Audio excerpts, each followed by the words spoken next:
कि हाणीबारे सी जाऊचंती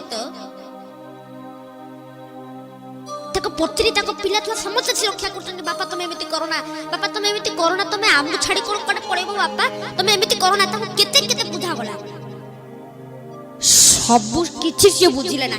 ई समय प्रभु भक्त को कृपा करवा निमंते स्वयं वैष्णव रूप को धरिकी आसिले। वैष्णव रूप धरी आसी से भक्त को कहउचंती अरे होय आनंदा सबर अरे कौन ही तुम काहे केमिति पनिकिटा को आनी तुम बेकरे रखिछ कोन काटी दबो ना कोन